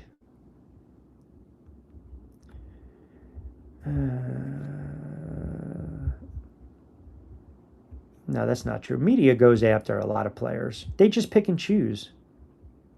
They pick and choose, period. That's all they do. And that's a problem. They're not really media. Some media want to be friends with players. Some media, they know that if they say something disparaging or in a negative light, they're not going to get a soundbite. They're not going to have an opportunity to what? To interview them. So they're playing a different game. That's all. They're playing a different game. Maybe the powers that be think the old, there's no such thing as bad publicity is correct. The more clicks, the better. Correct. But I think in this case, there's that fine line. There's a fine line. And I think, again, right, there's no such thing as bad publicity. But this league, I mean, from a PR standpoint, let's call it for what it is. I mean, they're ill-equipped. They're ill-equipped. I think Michael brought it up. I've never seen a league hand out so many L's. They're constantly losing. Now, you might be winning in other realms, right, in situations, but ultimately, once you start, again, to, when revenue dollars start to bleed out, you're in trouble. Q, always enjoying your show. Excellent takes. There's nothing wrong with being disappointed that Caitlin Clark didn't say the simple truth. Quote, men don't belong in women's sports. End quote. Loving your show and your passion. That's a T in Summers Point. Appreciate that. That's mainstream sports media. They want to gaslight everyone. Because they're not really members of the media. They're just not. You get a phone, you get video, create a blog. I mean, I was credentialed media for years in baseball, in the NFL, in the NBA. I was covering games. I've been doing this a while. Like, if I just started out and I'm in my 20s, I create a channel. Maybe I'm buying a little airtime on a small AM station. Maybe I'm posting stuff and I get my first little media pass, right? You got to figure out, do I want to placate or do I want to go after these guys? And I think a lot of times these younger, reporters, journalists, they won't do that because they know clicks are important. They know views and engagement are important because if they don't get it, they're not going to have a job. I'm at the point, I don't care. You watch, you watch. You don't, you don't. That's okay. To each his own. No harm, no foul, man. Ashley chimes in. Do you think that one of the trans players will come to the WNBA? I don't know. I mean, there's buzz now with this French player. There's buzz. There's absolute buzz. Now, here's the other question. The WNBA, their stance, they don't really have a stance. That's the problem. That's why you sit there and say you can't really take this league serious, because they're in this intense national debate. And that's exactly what it is. It's a debate regarding inclusion of transgender athletes in women's sports. And it got to the point after ESPN does the piece on Sophie Cunningham when she spoke out against transgender women competing in the league, which again, I don't have a problem with it. I think it's common sense. Just my opinion. Period. Just my opinion. So now you have this French player that's dominating in her league and came out and said, hey, won't say no to an opportunity to play. Now, does a franchise sign her? Do they? Because you can't tell me there might not be backlash. There will be backlash. Do they sign said player and not worry about the ramifications? I can't see, let's just say an arena sits 15,000. I can't see 15,000 boycotting a game. I just can't see that. I mean, I'm not, and by the way, I'm not comparing, don't misconstrue, please, or take out of context what I'm about to say, because it's apples and friggin' oranges. It's beyond apples and oranges. But I remember covering the Eagles when Michael Vick got released from jail after all the dogfighting thing. And I was on the air in Delaware, Fox Sports affiliate, every day, Monday to Friday drive time. And there was buzz that the Eagles were looking to sign Michael Vick. And again, these are apples and friggin' oranges. And I would get call after call after call from die-hard Eagles fans. If they sign Michael Vick and that dog fighter, that dog kid, there's no way I'm ever going to watch an Eagles game. I will burn jerseys. I will never go to a game. I will rip up my tickets. Forget about PSLs. I will never support the Philadelphia Eagles again. So what happens? The Eagles signed Michael Vick, and it was a major story. It was a major talking point, especially in my region, because I was in the Philly market, Delaware, tri-state Philly market. They signed him in August of 2009. Here you go. Makes his return to the NFL after serving that sentence in federal prison. And everyone turned around and they were calling up. I was taking in a 3-4 hour, I think I was 3 hours on the air. I was taking probably 70. I mean, it was nonstop. Phones were ringing off the hook. Nonstop taking calls. Nonstop. And I understood where people were coming from. I totally understood it. And I would try to play devil's advocate and said, I don't like it. I think it's disgusting. I don't agree with it. He served his debt to society. Let's see what happens. And my argument was, for everyone calling up today saying they will never support the Eagles, they will never watch the NFL, they will never buy a jersey, my whole argument was the first time he throws a touchdown pass or scrambles for 30 yards and gets in the end zone or keep a drive alive, you are going to cheer. And folks, as God is my witness, guess what? That's exactly what happened. We are very, as fans, quick to blow up, but then forget.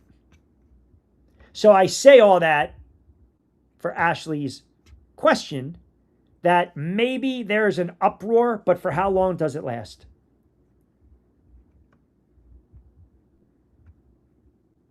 How long does it last? Oh, yeah, that's true. Can't end fast enough. You're right. Can't end fast enough. Appreciate that, Ken. But how long is that uproar going to last? That's all I'm saying. One more year, if she doesn't take up for herself, I am out. Speak up for herself or stick up for herself? Ashley, honestly, I just don't think that's who she is. I really don't. I just think that's not her personality. But the outrage for those that don't want to see this happen Is it going to last an entire season? I don't think so.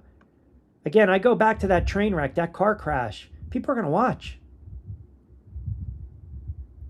People are going to watch. I just think the league,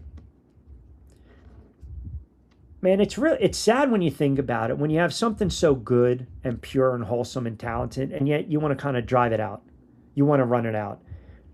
That's an issue.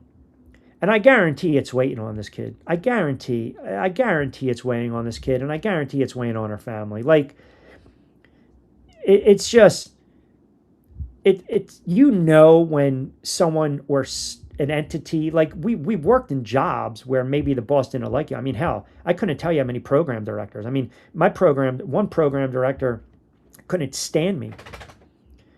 I mean, they were trying every possible way to get me off the air, and it never worked. Every possible way to get me off the air. I was driving revenue, ratings, drive time. They just could not stand me. I was under contract. They knew if they broke the contract, they were in trouble. But every day I had to go in there, and I almost felt like I had to walk on eggshells.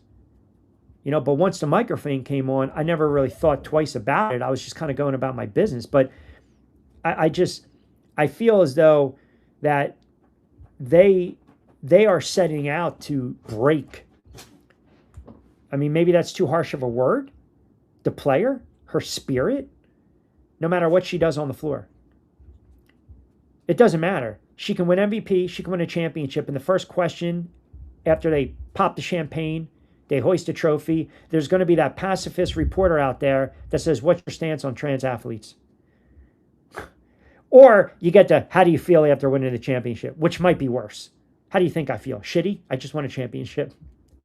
I just think they're going out of their way. That's why I harken back to what I said a month ago. Get the hell out of this league and start your own league. It's too toxic. It's too toxic. They don't want you to succeed. They don't want you to succeed. They don't. They will go out of your way to break you. They will go out of your way to basically sit there and say, no, no, no, you will never, ever, ever succeed. It's not happening on our watch. She needs to tell the Fever she wants a 4-year epic deal, which she's going to be in line for, and be acknowledged as the leader of the team. Man, I agree, but I don't see that happening. It's fascinating when you think about it, because you've got good players. I think we always talk about it. There's some good talent in this league, but I think you also have to decide your mental state, your health. Is it worth it? Is it worth it? By the way, Serpico, I got to throw it out there. Great movie. And you talk about outcast, Frank Serpico, right? Come on, we know. You're going undercover, we know. Guys cannot be there to help you out. Great movie. Pacino was brilliant. I do. I make outlandish claims as well. Oh, all right. I don't know what my outlandish claim was today. I think I'm being pretty fair and opinionated. I think I'm being objective. I don't know what my...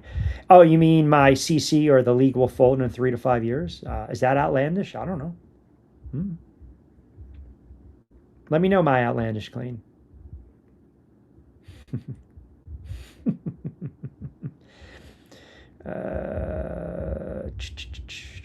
CBA, they're going to have to probably fine-tune that CBA as well, which they just fought so hard to get. That's another thing, right? Man, you guys, I knew today was going to be a little chippy day. I knew when I came on, comments already, but a couple guys hit me up and they said, talk about it. And we're just talking about it. That's all. League's got some issues. You can talk about the revenue. You can talk about the ratings all you want. But they have issues that, look, this is a landmark deal. It'll run for several more years.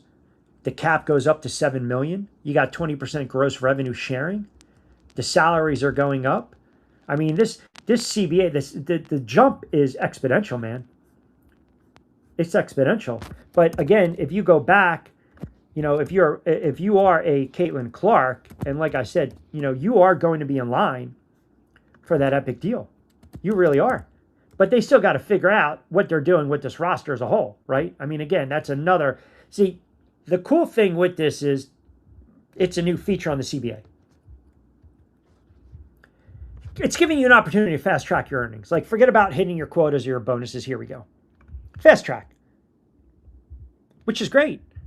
Because if you achieve all these honors, then you trigger the clause. Boom. You get the criteria, and then it kicks in. I think it's fantastic. But the downside, the pushback was also when you have this coach that probably won't allow her to pad some stats. But again, story for another day. Story for another day.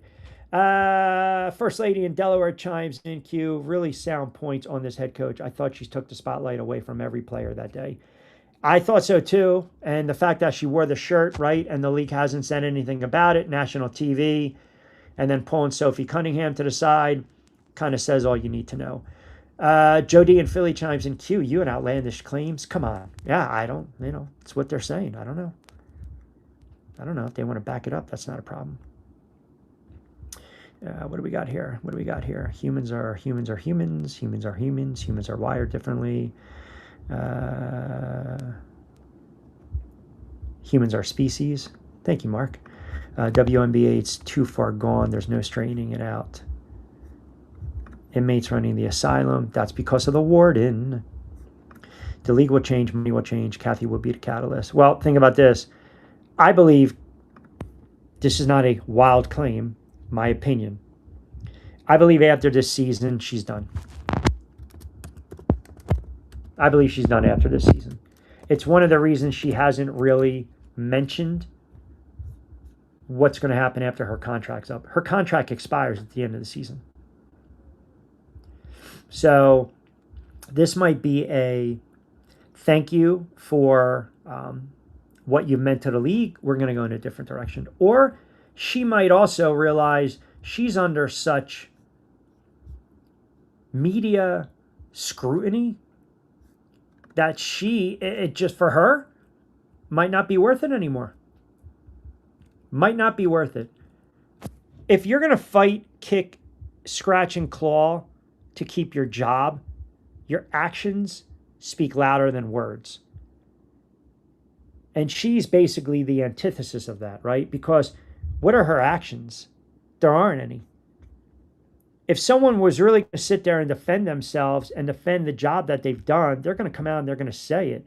Or they're going to take action where action is needed, meaning suspend the players that deserve to get suspended, not suspend a head coach for a two-word phrase, pull players to the side and say the nonsense is going to stop, hold the officiating accountable, don't dodge radio interviews. Her actions are telling you right now she's basically mentally checked out. Her actions tell me she's on her way out. Her actions, or lack thereof, also tell me that I don't believe the NBA or the powers that be will give her a contract extension. Now, she's got bullets in the chamber, don't get me wrong. I mean, she does have some pros, but this league has taken too much of a hit PR-wise, media-wise. It's a free-for-all. It is. It is like watching that train wreck. It's like watching that small little forest fire engulf the woods in flames. Something drastically has to be done. And that basically means going in a different direction. Period. Going in a different direction. Like, hard stop. She's constantly deflecting all of these questions regarding her contract because people want to know, like, if you're going to continue to lead the WNBA, then nothing's going to get fixed. I believe she'll finish out the season, but there's pressure that's mounting, continuous, and the league spokespersons, right?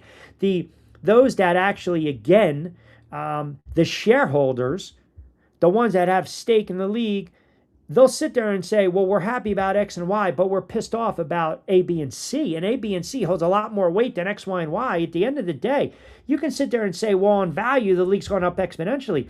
But cause and effect, because of what she hasn't been able to do, that's going to hurt the league long-term financially. Period.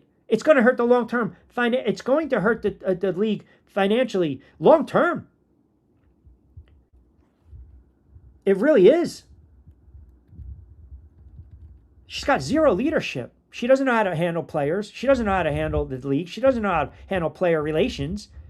And the other thing is, from a PR standpoint, from a public imaging standoff, every marketing choice she friggin' signs off on, i.e. the 30th year anniversary poster, she's missed the mark.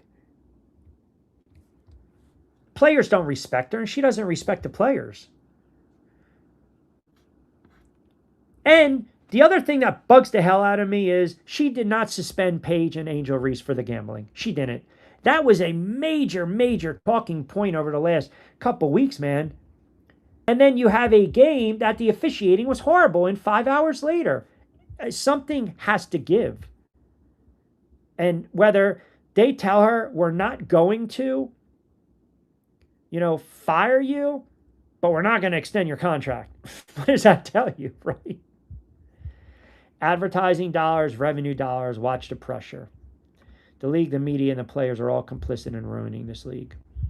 Yeah, I think there are some that want to see the league thrive and support the league and try to be positive about it. But I think they are, they're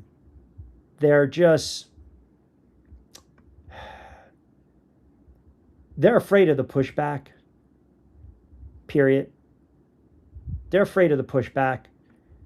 They don't want to be the one that goes outside the box, right?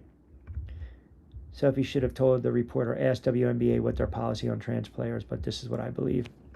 I thought she handled it well, but there is no policy. That's the other problem, Ash, which you bring up a great point, which shows that the league wasn't prepared for a lot of things. A lot of things. If you deny trans men from competing in sports, are you protecting women? I don't even know where to go with that one. So, again, I told you my take. This is not anti-trans. Live your life. Do whatever you want to do. We're talking about them playing in a women's league. Then what the hell was the league created for? It's the Women's National Basketball Association. Okay? You lose competitive balance. And player safety. What are we doing here, folks? Where's the common sense? How we've lost it? How we've lost it? Are we so far gone? There's literally no rules, no regulations, utter chaos. Let's just do whatever the hell we want to do because this is what a select few want, or this is what they believe. It doesn't work like that. Believe what you believe, sure. But again, we got SOP, we got standard operating procedures. This is how it works. And if I don't have a stance on it from a league standpoint, why are we even having this discussion too? Because the league has zero stance. Zero stance. They have no stance. None. They have not issued a league-wide policy or definitive stance. But now, guess what they are? The bullseye, the flashpoint. Here we go. Because you got players talking about it, coaches talking about it, team affiliates talking about it. And the one coach talking about, the inclusion because she was taught. I'm sorry, you just can't make this up. You just can't.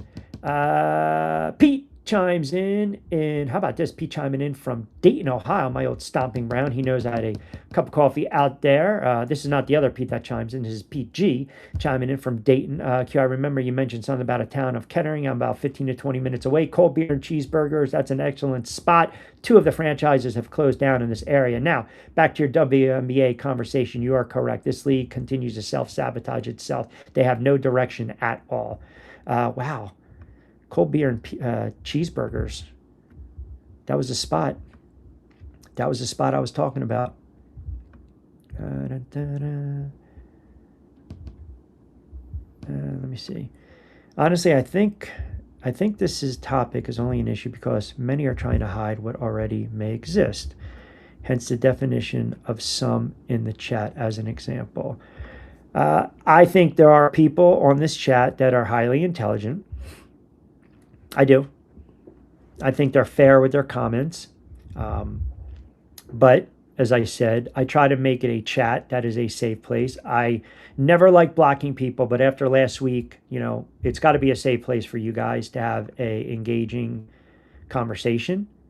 And once I start to see some of the hate being spewed, I made up the decision where no, you are blocked. I'm not going to allow that because I work very hard to do this on a daily basis in addition to everything else I'm doing. And I try to give everyone free reign and opportunity. But if you take advantage of that and you spew some of the nonsense that I saw, then guess what? Go to a different channel.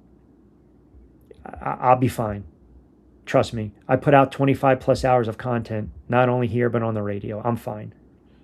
And I know there are trigger points with some, and I know there are some on the chat that try to pull the I gotcha. It ain't happening. I can tell you that right now. It's not happening. And the other thing is, a lot of channels, you got to subscribe to comment. I let you guys, if you haven't subscribed, that's okay. If you want to subscribe, please. I love it, and I appreciate if you did it. That would be great. But, again, end of the day, some of you try to be sneaky and slick, and I don't fall for it. I've been around the block a couple times. And this coach was all about the ego. That's all that was. It was all about the ego. And the fact that you're wearing this shirt and you're getting upset because men are taking jobs from women in the WNBA shows you're a clown. Hell of a head coach, but your thought process, your thinking, come on, you're going to call a player out? Like I said, go live your life. Transition to male to female, have at it. No one's saying you can't. I'm not talking about the issue of that. I'm talking about the issue of competing, which is flat out wrong against the women. And that's what Cunningham was saying. That's all. You don't have a care in the world about the league. You don't care about your players, the league. You don't care about the fans. You don't give a shit about them. You wear a shirt because you understand how divisive the league is. You don't care at all. You're not reading the room. You're not. Time and place, you've lost it. And all you're doing is pissing off sponsors and the bottom line and fans. That's it. There's a time and place. And like I said, this is the same league that decides we're going to suspend a reputable, professional, successful head coach over a two-letter phrasing because of an honest slip of the tongue. And then she basically, her heart was breaking because she's been painted a racist. And don't tell me that only Clark fans are... No. Go on social. People are killing this woman. So you want to tell me about the brand, the markability, the perception, and here you go. You're trying to build it up as best as you can to get the eyeballs. So fans can all buy in. Black, white, yellow, green, straight, gay, doesn't matter. Let's go out and have some fun. Let's watch a little ball. Let's talk about the game. And no, you decide to be selfish, wear the shirt, and it's all about ego. Narcissist, vain, me. That's it. That's all it is. Why? Because a player took a stance that doesn't allow with your viewpoint, that doesn't align with how you think. This is the league in a nutshell, in a microcosm. And this is why the league, if they continue down this trend, if they continue down this path, you want to say outlandish, fine. Within 3 to 5 years, this league might not even exist. Because eventually, those that cut the checks, those that sit there and say, we are going to produce and air your games, they're going to decide they're not doing it anymore. The sponsors are going to start to pull out. Do I need to remind a lot of people again about what happened when the NFL with the Kaepernick and how many sponsors were already getting pulled out? Do I have to remind you of these players that get hit and jailed and pinched and cut and released, or they don't because of domestic violence, which, again, you put your hands on a woman, you should be thrown in jail, but these teams sign them and sponsors pull out? The Vic situation, I think it's a great example. You're still going to watch, but there were sponsors that pulled out, but they decided they're going to take the hit. And then eventually it was all forgotten. I don't believe that's going to be the case with this league because it's constantly shooting themselves in the foot. It's constantly divisive. It's constantly self-sabotage. And anyone can see right through it. Anyone that has common sense. You don't have to be book smart to see what the hell's going on here. You don't. You really don't. And again, I don't care Black, white, yellow, green, but I don't care. Straight, I don't care. We're talking about, again, competition, competition, competition. That's where we're going with this. Competition. Competition. Sets a bad precedent, period. It really does. Everything else is smoke and mirrors. Everything else is smoke and mirrors. And I still stand by this. I'll tell you this. If this continues again with Caitlin Clark, and she continues to get this treatment and have to deal with this on a nightly friggin' basis from these pacifist activists, she is going to turn around and say, the hell with this league, and then come talk to me. Let me know where this league is from a rating standpoint, from a jersey sales standpoint, from a merchandise, from a branding standpoint. All these impressions on social, Caitlin Clark, that all goes out the window. All the advertising goes out the window. Keep playing with fire, WNBA. Go ahead. Keep doing it. And see what the hell happens. Because that's all you're doing. That's all you're doing right now. That's it. And the best thing forward, the best thing, and it doesn't really matter because, again, this kid's going to be shit on no matter what, is that you got tomorrow night, and you know the announcers are not going to address certain things. You know this. And oh, by the way, I put up the updated odds. Wilson right now is still the heavy favorite. Clark all of a sudden plus 1,000, Buckets at 800, and then Miles at plus 900. So the best thing this league can do is tomorrow night. Seriously, it's tomorrow night. Like, just give the fans a nice little slate of games, and obviously you got 4 tonight, but give them a marquee matchup. You got the Fever, you got the Aces. Let's go. Let's roll. Indiana's laying 1.5. Here we go. Let's have the conversation. See if Clark rebounds, even though I said 19-10 pedestrian type of game, but here we go. You got the MVP, multiple-time MVP, right? Arguably, everyone's saying the best player in the league in Wilson, and then you got number 22. Let's roll it out. Let's see how it plays out. Of course, you know there's going to be eyeballs to that game. Are you kidding me? There's going to be a lot of eyeballs. See how they rebound, see if they make the adjustments. I know you can't teach height and physicality in 2 days, but see what they do. And we'll see how those ratings are. And then you know what's going to happen on Friday? We're going to talk about it. It's like everything happens for a reason with this league. And then tomorrow you almost forget about it because you have a game. Now, it's not going to mask all these problems. 1 step forward, 10 steps back. Well said. Absolutely well said. I equate it to, what was it, the Greek, right? The character, mythology, right? Kept pushing that rock up the hill. Every time he got to the friggin' top, the rock would go right back down the hill, and he'd have to re-push it up every single solitary time. I mean, it was like, what the hell is pushing the rock? What are we doing? Ah, man, I'll tell you. It is a crazy, crazy world when we're talking about sports. It really is. And to think I was talking to the Dodgers the other day.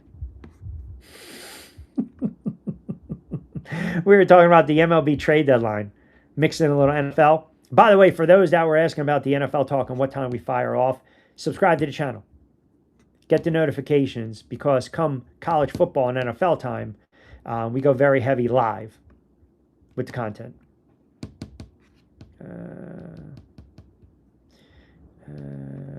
You must be under the impression that these players and coaches give a damn about the league run. They don't. They would take less money to have it go back to how it was. Nobody cares about ratings. You know who cares about ratings? The advertisers, because that affects the bottom line. Ratings drive everything, especially when we're talking about broadcasting. Ratings attract eyeballs, which attract sponsors, which attract revenue dollars, advertising dollars. I don't believe a lot of these players care about the league. I will agree with you. I think some of these coaches just kind of go about their business. I think a lot of it is agenda driven. They're very selfish. They're narcissists. So are some of the players. It is a me. It's not a team environment. That I agree with you. But I'll also say this. Once you start to lose those eyeballs, it totally affects revenue because sponsors are least likely to spend their marketing dollars on a product that doesn't care about itself. I don't know. Maybe they're great salesmen. This league is. Maybe they are such a train wreck that people want to get on board the trade wreck. Maybe there's they call it FOMO, the fear of missing out, where they believe they have to get involved. Your guess is as good as mine. Your guess is as good as mine. But man, it's coming to the point where even after the season ends, whoever wins it all, that's great. But during the offseason, I think a lot of it is going to be, and I don't remember who put it in the chat. This whole CBA that they fought so hard for, you're going to have to take a hard look at it. You really are. And I'm not talking about the salary cap. I'm not talking about salary. I'm talking about the verbiage. Okay? I'm not talking about rosters. I'm not talking about travel. I'm not talking about the rookie scale, the salary. I'm not. I'm talking about the contracts, the clauses in contracts. Because I believe if you start to put in certain moral clauses, then you might see players act accordingly. Players act differently. Moral clauses are in place with a lot of contracts. A lot. Because basically, the morality clause, it puts an end. It cuts out the BS, the bad behavior. So in this type of league, even though, again, you've got the CBA, collective bargaining agreement, to protect the players, it should allow, in this case, the entity, the league, to fire, or basically we're suspending a player, conduct detrimental, and then we're going to release them, contract be damned, or we're going to pay them out if they do certain things that affect the image of the league in a negative way. Because it's all about protecting the brand. I mean, I know as a broadcaster, I've had to sign clauses in contracts where, depending upon what state you're working in, at will, where an entity can turn around and they can get rid of you. Now it's different because for years I also did gig work as a talent fee and as a broadcaster. And gig work, there's this fine line. They went over this years ago, especially in certain states like Delaware, PA, Jersey, New York. What defines you is 1099. Well, I got news for you. You want me to sign a morality clause to go on the air and say I'm doing a revenue share and I'm getting paid a talent fee, but you're treating me as a contractor? Well, guess what? I have a leg to stand on. I can actually say I'm an employee because if I'm showing up and I'm doing my job and using your equipment in the studio and taking direction, that defines me as an employee. So there's always clauses in contracts. We call it the belly of the beast. It's very hard to defend that. It's very easy to safeguard that. So if you're the league, you got to start looking at these contracts. Right? Coaches, dress code.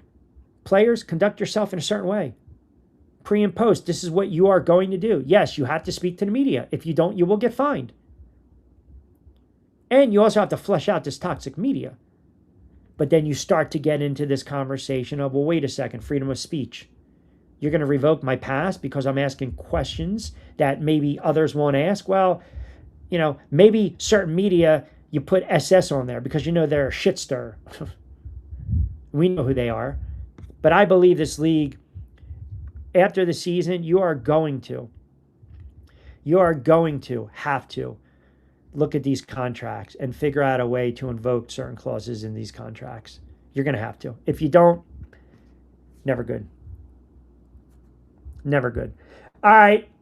2 o'clock straight up on the East Coast, 2 in the books. All right. So you guys are fantastic. You hung with me for 2 hours. And I always appreciate that. Don't forget, if you like the show, if you like the content, and you want to hit those notifications, subscribe to the channel. 2 hours flew by the way. It really did, because you guys are commenting left and right, and you're bringing a lot of energy and passion. And everyone's got their own opinion, like I said. Later on in the week, we'll preview the games tomorrow night. But I want to get into a little more NFL talk. We started with a lot more MLB talk. Yesterday, talked about the trade deadline. I posted on the show, so click the notification, subscribe, regarding the Dodgers. I think someone said something about the CBA. Here you go. CBA is already done. No one's saying void it, but you can fine tune it. There are ways you can enact certain things in a CBA, collective bargaining agreement. Yes, you can. I'm not saying void it. We already know it's done. Even though it's written legally binding contract, it's the player and the union, it can be tweaked. It's tough to do. Or I got news for you. You want to keep it as is? Here, I'll do you one better. You want to basically keep it as is. You want to keep pay and money, benefits, work rules, protocol, job safety, that's fine. But when you re-up for your contract, when I'm looking to give you an epic, when I am looking to give you a contract extension, when I'm looking to re-sign you, then I'm putting it in your player contract. There's ways to work around it, trust me. There are ways to work around it. I'm not saying rip it up. You can't, because it's legally binding, correct, and it runs out in several years. What I'm saying is they're going to have to, I don't know what the wording is. I don't know if they already have morality clauses in place. I would assume they don't, because it's free reign. It's kind of where I'm going with this. That's all. $1,000. Who we finding $1,000? I don't know. Who can we? I don't know. Can we fine? I don't think we can. Can we find, you guys want to find me $1,000? I don't know about that. I only cursed 2 times today. Appreciate that, Ash. Right back at you. Thank you. Yeah, I think you can. I think you can, no matter what. You can draw it up a certain way. But remember, too, the player agents are smart. Right? They have to. They have to put verbiage in there. That's all I'm saying. They have to put verbiage in there. I've had contracts reworked. I mean, I can tell you horror stories, right? Where you give your job description, when you're flying out, where you're going, what your role is, and then all of a sudden your rate changes. Or you can't film something, post something, talk about it. You know, certain conflict of interest where I said no to the job. I just didn't cash grab it. I just didn't do that. So, yes, if you understand the reason they fought so hard for this, because it's a 7-year deal. It's a 7-year deal. So if you want hard line changes, you got to wait 6 years. But what I'm saying is, if you look at contracts, right? Contracts, there's always morality clauses in a player's contract.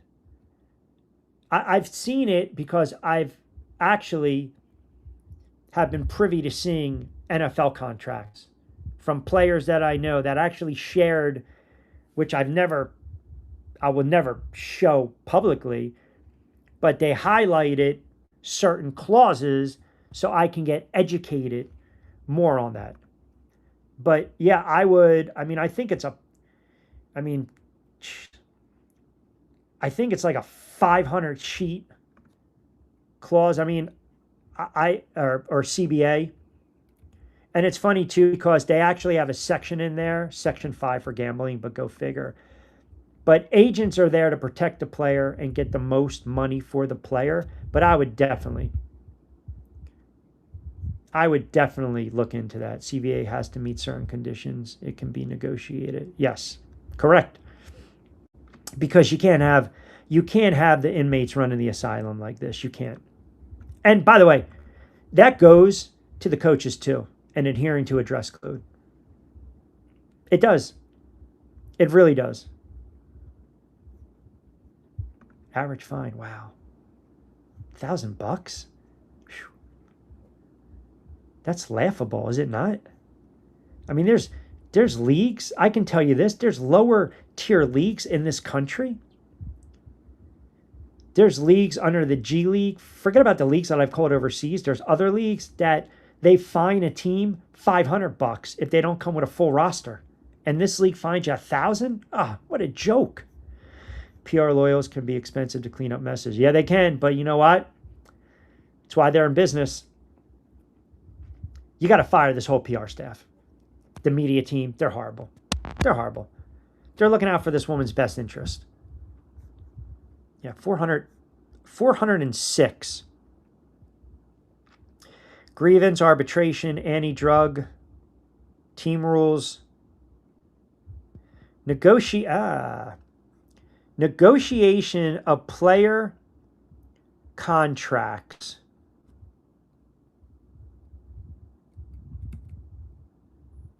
Negotiation of player contracts is in here. I know dead air is horrible. I apologize. But this is all the way down on page 262.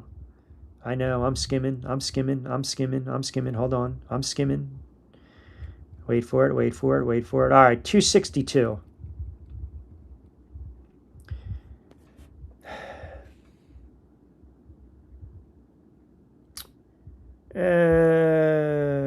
What the hell? 262. Ah, here you are. During the season, teams show reasonable good faith efforts to provide players with at least. That's commercial appearances. What the hell? No player may permit. What the hell? I got to go through this because I thought I saw commercial appearances. No, player contracts, content creation. Players shall be required to compile with reasonable content creation, social media distribution in a manner consistent with her personal social media activity, presence of their team or design, among other things, to market the team, the player. I mean, you throw this, half the shit you throw it out the window. If I really took the time to read this, because I can tell you right now, it's probably a crock. Social and digital media, liaisons, promotional appearances, speaking in the media. I'll look into the player contracts a little more, but again, you can refine that. You can. If the league has any sense, you have to do it. DB, I don't know what to tell you. He thinks he's banned. He's not. I don't know. I don't know where he is. I mean, I'm sure he's going to pop out for football season. I don't know what to tell you. Laughable. It is laughable, that fine. Horrible. It's unbelievable. $1,000 fine. And these players, what the hell is the average salary? What is the WNBA average salary? The average salary this season is almost $600,000. What the hell? Angel Reese had what, a $15,000 purse? What the hell is $1,000? They can wipe their little tushy with that. Are you kidding me? Wow. What an embarrassment. What a friggin' joke. Oh, my God. You know, they act like they have it so bad. They act like they have it so rough. $1,000 fine? Man. Amount of revenue has to reach a certain limit or can be renegotiated. Okay, there you go. Okay, there you go. Wow. CBA is only as strong as is enforced. That is correct. $1,000 fine. That is just a crock, man. Then we wonder why it's madness. Come on, Pete. That's ridiculous. Imagine they get to play basketball for a living, but that's not enough for them. No, I just can't. I'm really shocked. I should have known that, but that's just utterly ridiculous. Imagine if they were to suspend, if you break down per game, if they were to suspend Reese and Page for that gambling, suspend them 10 games for the rest of the season, that is a deep chunk that hits their pocket. A deep chunk. It really does. All right, NFL talk later in the week. We'll dive into a little bit of the baseball talk as well. Yes, we will recap some of the games from tonight, tomorrow. Yes, we will preview the Aces and the Fever game. We'll get into the head coach a little more. And we'll talk about these adjustments that you guys think this team needs to do to make a run with the season. You got a handful of games left, obviously, and then we got the playoffs right around the corner. Nothing really going on, NBA wise. Nothing too crazy with that. The LeBron and Jordan debate rages on, but a lot of NFL stuff. We posted a little bit on some of these contracts with Robinson, also with oh my goodness, we just talked about it yesterday. Oh my God, I'm drawing a friggin' blank. Oh my God, I can't believe I'm drawing a blank. One of the wide receivers. I can't believe I'm about to say one of the wide receivers. Well, a wide receiver just got paid. I'll just leave it at that. I can't believe I'm drawing a blank. I really, I'm just totally drawing a blank. But anyway, we will get into more of the NFL tomorrow as well. Lombardi debut. He's gone, right? Oh, Lombard debut. Oh.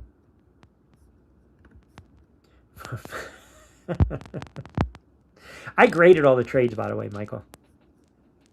I graded all the trades. I did. I still can't believe the Dodgers. But that's on the channel as well. All right, don't forget, we're powered by Fresh Roasted Coffee. 20% off, first purchase. It's on me. It's on me. Scooble, right? Takes the loss. I mean, he was pretty effective last. Dodgers are going to win it again. I don't care what anyone says. Enjoy the last month or so of the baseball season because there is an impending lockout coming. You guys know it, and I know. Oh, and by the way, I would be remiss if I did not tell you. Football's back tomorrow night. Preseason game. Arizona, Carolina. Yeah, I'll give you some betting trends. Carolina's laying 1.5. Yeah, we'll dive into that tomorrow. We'll get a little dicey. All right. You guys are fantastic. I greatly appreciate you hanging out for well over 2 hours. You guys are the best. Correct. They were going to win it anyway this year. We both know that. Don't forget, like, comment, subscribe, hit the notifications. Back at it tomorrow in the afternoon. I'm going to post a couple shorts so you guys can argue about. Always appreciate the comments. Always appreciate the banner and the engagement. Like I said, I really, really thank you guys for taking the time to tune into the channel and the show. We're also going to have some show announcements, other platforms that we're going to be on that we are working on very soon.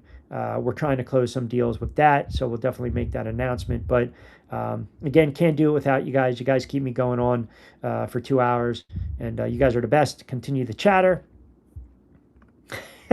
Broncos country, let's ride on this Wednesday. There you go. Let them cook. Let Bo Nix cook. Play it against sports, pliable, fresh roasted coffee. Follow me on social media at RichQ on Q, X, and IG, TikTok at RichQ on the mic. Subscribe to the channel, comment, share. We're back at it tomorrow on a Thursday edition of On Q. As always, I'm your host, Rich Quinones. As we like to say, be safe, be sound, be nice to each other. We will talk to you mañana. As always, again, hasta luego, buen día.